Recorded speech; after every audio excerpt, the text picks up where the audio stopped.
say, yo, bruh, your dog is laying on a plank of nails. Your friend say, yeah, I know. When it hurt enough, he'll get up. That's what I say to black folk. When it hurt enough, we'll get up. What's going on, everybody? We are live right now, 7mileradio.com. And you see this guy that I'm sitting next to, this honorable brother, Dr. Kaba, man. You've seen him in Hidden Colors. You've seen him in many different lectures and documentaries. And I'm sitting right here next to him. I got the honor to speak with him right now today, man. How you doing today, good brother? I'm doing excellent, brother, man. Excellent. That's good to hear. Be back in Moortown. That's good, man. I'm good. We're good. We're glad to have you back, man. No doubt. You and all the information that you bring, man, is very profound. The things that you talk about and the information that you bring to our people, man. And we're glad to have you here today and hear you speak. We're here today at the Shrine of the Black Madonna, and we are here doing the screening of the new documentary, Out of Darkness. So tell us a little bit about that documentary right now, bro. Well, the Out of Darkness video was put together by Amadeus Christ. Younger brother, impacted by just what was going on in the community with the new information coming out. And with his background in the visual arts, he wanted to put something together, use his talents for his people. And so he put together Out of Darkness. He reached out to a number of great scholars. Really phenomenal work, questions that he asked, the way he put it together. Basically, it's to take us to the next level in terms of what we can do with this information. And so that I'm really very pleased to be a part of it because of the nature of the information that is being shared with the community. Because it's time for our children and for those yet unborn. You know, we got to set the pace for them also, because we have to be thinking at least a generation and a half ahead of our time. So this is the time to put it together. So, I understand that you are in the documentary Out of Darkness, right? Yes. Okay, so what piece, what particular section would you be speaking on in the document? Well, what he did was he asked me if I would narrate it. Okay. In other words, when we sat down, I had a chance to view some of the scenes, some of the scholars, and put it in an overview, such as the Nile Valley, looking at it in terms of just giving it an overview to understand exactly what each scholar was going to speak of, whether it's dealing with educating our young. And what I really appreciate about this piece is that there's a piece on hip-hop, which traces it back to Africa, because I realize every generation believes that they've invented something new. And while I respect the free way of the younger generation, they are a continuation. Hip-hop was born out of doo-wop, and doo-wop was out of bebop. And we can trace it right back to the plantation, and then we can take it across the river back to Africa, where the Jele, or the historian of the community, would literally rap to the community about their history and their culture. And so we can go back to the Jele and see where the so-called rap came from. The history of hip-hop, the real history of hip-hop for you. Speaking of hip-hop, I know we don't have much time, but what is just your what is your view of today's hip-hop? Well, hip-hop, as we know it today, the hip-hop that we know of today was born up out of my generation. It was born up out of the streets. It was born up out of Sonia Sanchez and Nikki Giovanni. It was born up out of people such as Gil Scott-Heron, Last Poets. It was born out of the Black Panther Party. That put words to the feelings that they had in the community. And what began to happen is that, see, hip-hop is a culture. Hip-hop is black culture, period. It's African culture. The very flavor of it is African culture. Gospel is African culture. Hip-hop happens to be another venue of that culture, whether it is gospel, whether it is hip-hop, whatever you see. So that what's important for us as a people is to step back, because I know we get frustrated, I know we get upset. There's a lot of folk coming out who are of other cultures, who are claiming to be the king of hip-hop and all the rest of that. But the bottom line is that, like all things that we have created, they always have to become the king of it or the queen of it. But the bottom line of it, whether you're dealing with rock and roll or whether you're dealing with rap, which is the articulation of hip-hop. You see, the rap is the articulation. It is the speaking of the culture. It's African culture. So it doesn't make a difference if it's a person of European descent or whether it's a person of Asian descent. If you are rapping as it relates to rap, then you're talking a black language. And you can't escape that, no matter how you look at it. Jazz is the same way. Jazz is an African creation. So other people can take it and think they're kings and queens of it. But the bottom line is, they're only kings and queens if we feel that we are serfs to them. But when we know who we are, and this is why Out of Darkness and all of the other things that are coming out are so important, because we have got to own our space. Other people will snatch it from you. If someone come and steal your stuff, okay, it's still yours. Right. They just stole it. Right. And that's what our culture is. We are feeling that it's theirs, that they have it, and they don't have it. It will always be us, because no matter what, their very best is our mediocre. No matter how you look at it, you can look at it for what it is. That's why they rise and fall. And, you don't need to name no names, but the bottom line is, look at our culture, look at what we've contributed to our society, and you will see. And so that's non-negotiable. We are non-negotiable. Non-negotiable. Everybody say. They can try to, but only if we allow them. Is it real? So with them, you say how we have them taking over hip-hop, supposedly calling themselves kings and queens. Do you think that has an immediate relation to the direction that hip-hop is taking as far as the detrimental things that they put forth in the mainstream of hip-hop? You think they took it over for the purposes of tainting it, or that was part of the agenda?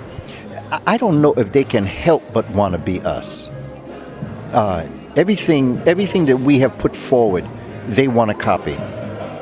Just look, even now, one of the things about re-gentrification, the idea of them coming back into our neighborhoods. Right. Okay, that's because they want to be us.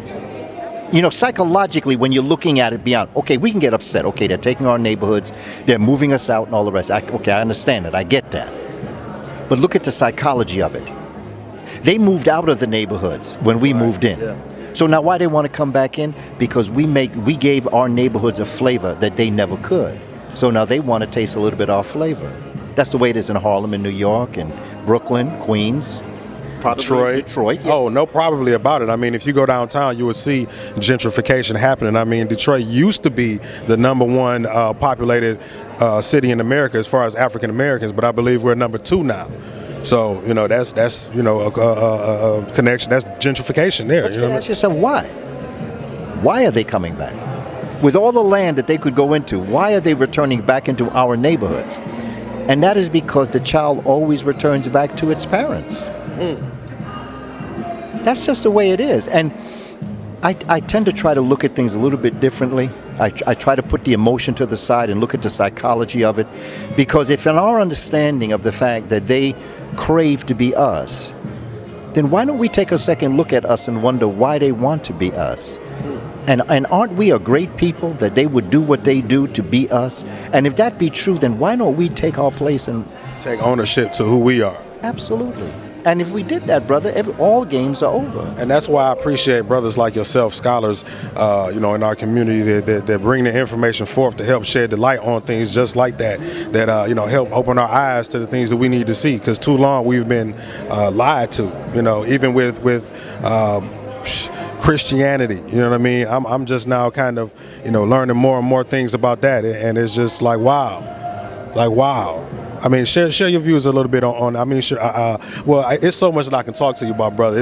I can go on and on. But since just for the sake of staying on subject of what we're here for in the movie, you spoke on there being a hip hop section of this movie. Now, I'm sure you're familiar with the brother by the name of Africa Bambaataa. Now, and the things that are surrounding him. What is your views on that? Well, I think that we all have to let everything play itself out. We have to understand what's going on, and we have to ask ourselves certain questions. Anyone, having worked with children as I have all my life, I've dedicated my life, that my background is education, in the Board of Education in New York. I am an early childhood licensed teacher. I began teaching high school, but I'm a kindergarten teacher in New York. I've been around children all my life. They are sacred. They are not to be hurt under any circumstances. Right. Under any circumstances, no matter who you are. That is a crime. That is not just a crime against the social order. That's a crime against the cosmic order. And that crime is not to be tolerated under any circumstances. And whoever violates those crimes must be punished to the fullest extent, not just of human law, but of cosmic law. And that's my bottom line to anybody under any circumstances as it relates to our children. They are not to be hurt under any circumstances. Most definitely, most definitely. Recently, we lost a great talent in our brother Prince. There's a lot of conspiracy surrounding his death and how he died. Do you have any views or perspective on his situation? My view is he died. I believe he died. I don't see any conspiracy. No, I think he died. I think he died for a lot of different reasons. I think that if there were deeper conspiracies, I really do believe that the people closest to him, such as his family, Sheila E., Van Jones, there are many people that are very close to him that if there were a violation to his sacredness, I think they should have spoken on that. And since they did not, I believe they understand things that we may not. See, we get caught up in conspiracy, and Dr. Amos Wilson, brilliant psychologist, once said, the only thing a conspiracy shows is that we were not smart enough to avoid the problem in the first place. And that the only thing that studying a conspiracy can do would be to allow you to understand never to let it happen again, so you can pre-plan how for that never to happen again.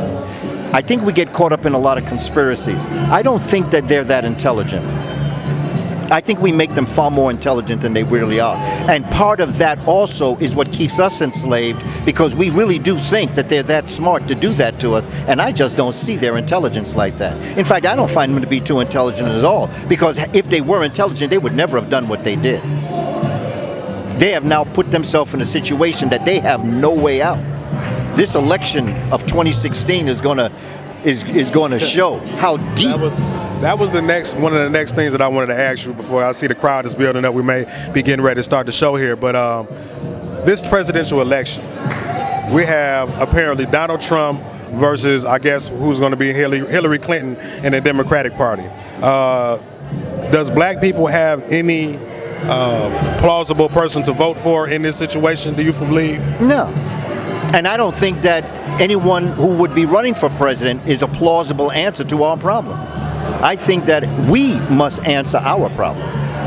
And I think that's the only answer. We spend too much of our time depending on that savior complex of somebody coming to save us when we must save ourselves.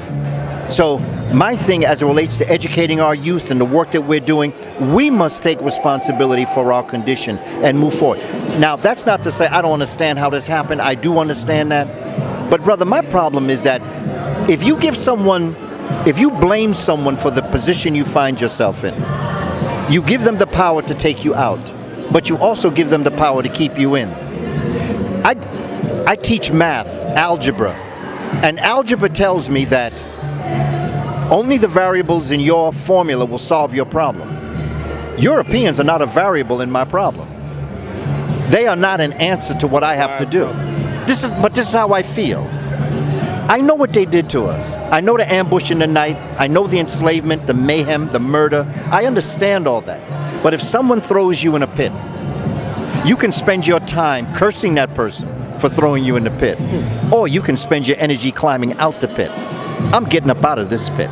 And when I get on ground where I was before I was so rudely interrupted by them, I was doing something. I was on my way to great things. They pushed me in the pit because they couldn't keep up with me. Once I get up, I'm gone. I'm going back where I was born to be. I don't have time for these people no more. They have already taken up 500 years of our time. How much more time we want to give them? Within that I hear, is going back to Africa or leaving America the best option for black people, you believe? Black folk were in America before Europeans. Black folk go back to America 100,000 years. David Imhotep's book, The First Americans Were Africans, show that. So we go back in time. We don't even have to decide. The planet is ours. Africa happens to be the center point, our birth, our nurturing. That's true. And I do embrace that. But going back to Africa or staying in America or going to Asia isn't the answer. The answer is us finding ourselves and develop this divine passion, this gift we've been given by the ancestors. So wherever we lay our hat, we home. Most definitely, most definitely. Bring this back to a local issue before we close it out and get into the event here. I'm sure you're familiar with the Flint water crisis. Oh yeah.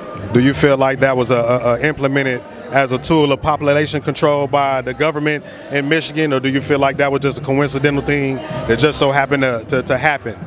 What is your views on the water crisis? I don't think they cared about us, and they let it happen. What happened? For them to make the decision to change the water, obviously they knew something was up. They knew for a long time that water was poisoned. They didn't care. But if I were them, I would have done the same thing. Why is that? Because I'm white, and I'm afraid of black people, and I want you dead. And what over the past 400 years hasn't told us this? See, I think that as a people, we have to break it down on a scientific level. What have they ever done for us over the past 400 years that would make us think that if they could poison us, they wouldn't poison us, and then lie after they poisoned us? Aren't they the ones with the forked tongue? Aren't they the ones that lie after they caught in a lie? Hasn't this been their history? Dr. Clark would say, I'm surprised that we're surprised. Wow. Now, at the same time, we are trusting the same government here in Detroit that tells us we have the cleanest water supply. And now it's coming out that a lot of DPS schools have shut down or have issues with water. Do you feel like this is going to be an ongoing problem, a problem that's been here and we're just now seeing it, or what is this water? Because I believe I've heard you spoke before on population control and different things. So is this a tool of population control, do you believe? They don't care. They really don't care. They're incompetent. They don't care. They're not intelligent. They didn't do the water system right in the first place because they're poisoning themselves too. They're not just poisoning black folk. They're poisoning themselves. So, you know, when we get to this point and we understand what it is that we have to do, we had scholars that knew how to purify water. All we have to do is put our resources together, our minds together, come together as a people and understand, as Dr. Clark said, we have no friends. And we have to understand this as a black folk. But see, we hunger for friendship. We hunger we have been, like Billie Holiday sings, you know, sometimes I feel like a motherless child. We have been an unloved people. And part of our psychology is we are searching for that love. But we're searching for it in all the wrong places. And once we understand to first love ourselves, then we'll do what's necessary for us as a people. And this is where we have to go going into 2016 and 2017, going into the future for our children. We must take care of ourselves and do for self what has to be done. They're not going to do it. They have the same water crisis. Newburgh, New York was a state of emergency. I just spoke in Newburgh not far long ago. So the bottom line is we've got to do this, brother. And if we don't do this, if we don't wake up and do this for ourselves, who's going to do it? And if not now, when? So the point is once we get together, I tell the story about the man that was talking to the brother, and there was a dog at his foot. And the man kept talking to him, but the dog was crying. And the man was looking at the dog and looking at the man. The man didn't do nothing, but the dog kept yelping. So the man kept talking to his friend. All of a sudden, he looked to the side. He said, yo, bruh, your dog is laying on a plank of nails. And friend said, yeah, I know. When it hurt enough, he'll get up. That's what I say to black folk. When it hurt enough, we'll get up. But until then, we're going to keep yelping and screaming. Until we pool our resources, pool our money, get to this next level, we will continue, because we know how to do it. It's right in front of us how to do it. Keep your money in your pocket more often. And that leads me to a question that I've asked a lot of scholars that I've talked to. What are the main three institutions that you think need to be built in the black community in order for us to maintain or build our stability, a platform where we need, what is it going to take? Well, I'd like to go to 9. And I'd like to use Neely Fuller and his compensatory workbook on white supremacy, where he taught, I use the acronym RELSELWEP, RELSELWEP.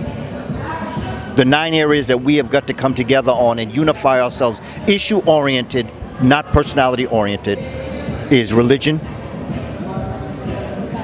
economics, labor, where we can hire ourselves, gender issue, education, law, military or war or security, entertainment, and politics. If we can come together those 9 areas, and if we can focus on what we have to do, we be free. Good talking to you, man. How long you gonna be in town, man? I'd love to get you in the studio to finish this conversation. Oh, okay. But we will definitely finish this, brother. I got you. I'll get your information, man. We'll do a phone conversation. Good talking to you, man. We're about to get into this event, Shrine of the Black Madonna, the screening of Out of Darkness. I'm here with Dr. Kaba. Hotel, brother. I appreciate you. Appreciate you. Stuff in a little bit of time. I'm saying, man, I told you I could write a book with you, bro. Warning. You are now tuned in to 7 Mile Radio. 7 Mile Radio.